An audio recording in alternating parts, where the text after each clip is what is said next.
Good afternoon mga boss. Ayan, magandang tanghali sa ating lahat. Ayan, meron tayo ditong bagong dating na isang Toyota Revo DLX 2003 model mga boss. Manual transmission. Acquired natin siya sa mismong first owner. So bago ang lahat mga boss, presyo muna tayo. So binebenta natin ito sa 245,000. Check natin to mga boss kung bakit ganito ang presyo niya. Kung bakit ganun ang presyo niya. Na nasa 245,000. So nilabanan natin ito kahit mahal siya mga boss, kasi naman tingnan natin yung details niya mga boss, papakita ko sa inyo. So ito, check natin yung kanyang boss. External muna tayo. So pintura niya napakalinis at napaka-shiny mga boss, na original paint. Original paint po yan. Ang tanging issue niyan, ito lang. Yan lang, yung gas-gas lang na yan, pero napaka-babaw lang. Tapos dito, kita ko kagabi mga boss, ito lang. Yan lang, nagusan ata ng ulan to. Pero all paikot mga boss, napakalinis ang pintura na original. Yan siya mga boss. Mga emblems niyan, kompleto pa.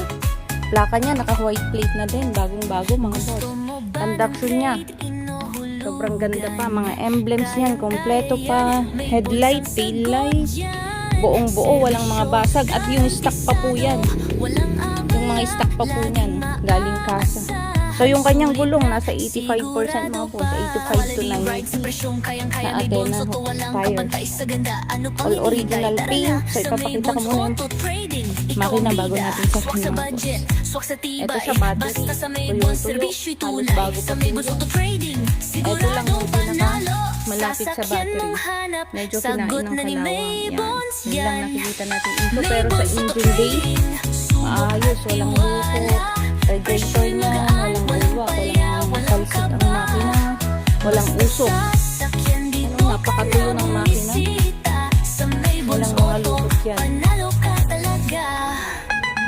Check natin dito sa interior niya mga puto.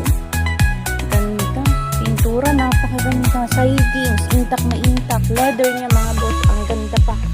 Yan ang mga parts niyan, intact na intact. Yung ibang mga Revo, pag ganitong model na, ang luwag-luwag na yan, kumakalaw-kalaw na yan. Pero ito, susmi, ang ganda pa mga boss. Carpet niya, matting niya, intact na intact pa. O halos hindi pa naaapakan mga boss. Itsura pa lang niya, ang kintab-kintab pa na halos hindi pa naaapakan. And hindi pa siya nalulusaw. Pedal niya, gandang kakapal pa. Mga upuan yan mga boss, oh, ang gaganda pa. Ang titigas pa ng upuan niya. And walang mga punit yan. Stock na ano nito, na leather seats niya mga boss. Sa kanyang monitor mga boss, monitor. Sa kanyang head unit, ayan, gumagana pa po yan. At naka-aircon pa po yan mga boss. Malamig na malamig pang kanyang aircon. Sa kanyang manubela, detail na detail pa po yan. Pati cambio niyan mga boss, oh. Grabe, ang ganda pa ito. Na-amaze ako sa Revong to. Ayan, oh. Ang kanyang tinakbo, original po yan mga boss. 21,744 original odometer. So ito kinuha natin sa mismong first owner mga boss. Mga sun visors niya, wala man lang kadumi-dumi mga boss. Intact na intact, oh.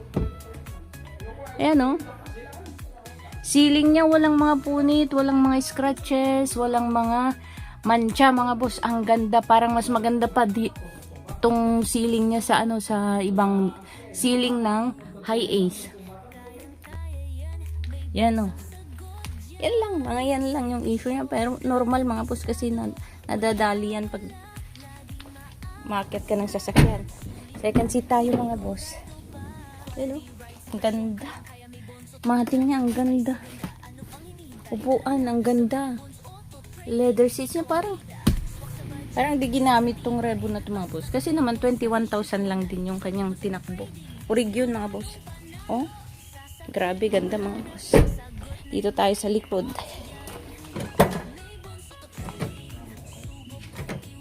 Ayun. Linis mga boss. Konting washing lang to, konting vacuum. Ang ganda na. Ano? Mga rubbers niya, intact na intact pa. Walang mga punit. Buong buo pa, oh. Paumbok pa siya. And itong kanyang seal dito, ang ganda pa mga boss. So, walang kalawang. Yan, ganda.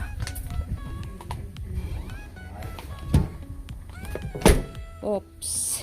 Ganda ng sarang, ganda ng kapit. Parang yung mga modelong sasakyan mga boss. Yan. Yun.